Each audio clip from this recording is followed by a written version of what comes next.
ये कहानी है एक जंगल बॉय की। जंगल बॉय जो कि खाने की तलाश में एक दिन बादशाह के महल को देखता है। महल में एक बहुत ही खूबसूरत रानी को देखता है। उस रानी को देख के वो उसके साथ खेलने घूमने लगता है और उसके साथ दोस्ती कर लेता है। वो जंगल में बहुत खेलते हैं और खेलते खेलते उनको एक दूसरे से प्यार हो जाता है।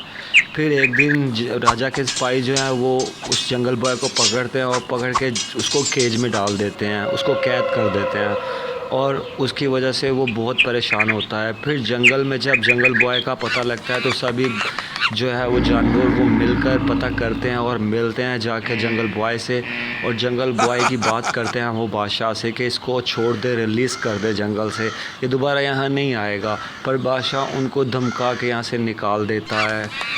ऊँट और जो है बाकी जितने भी शेर वगैरह हैं वो सब मिलके हमला करते हैं एक दिन किंग पैलेस में और अपने जंगल बॉय को रिलीज़ कर देते हैं। जंगल बॉय वहाँ तलाश करता है क्वीन के कमरे को। अब जैसे ही वो क्वीन के कमरे में जाता है उसको लेके वो जंगल से भागता है। भागकर वो हंसी खुशी जो है वो ज़िंदगी गुजारने लग जाते हैं। अब वो देखते हैं कि वो क्वीन से साथ शादी कर लेता है और वहाँ पर देखते हैं किंग अपने पैलेस में अकेला और बीमार होता है। और यहाँ हम देखते हैं कि क्वीन के एक छोटा सा बच्चा है और वो जंगल बॉय बहुत हैप्पी लाइफ गुजार रहे हैं। और वैसे ही जैसे जंगल बॉय की ज़िंदगी शुरू हुई थी वैसे उसकी बेबी की ज़िंदगी स्टार्ट हो चुकी हुई है। और यहाँ हम देखते हैं कि इनका पैलेस जो कि उसी फ़ौज में खाली है, जहाँ पर कुछ भी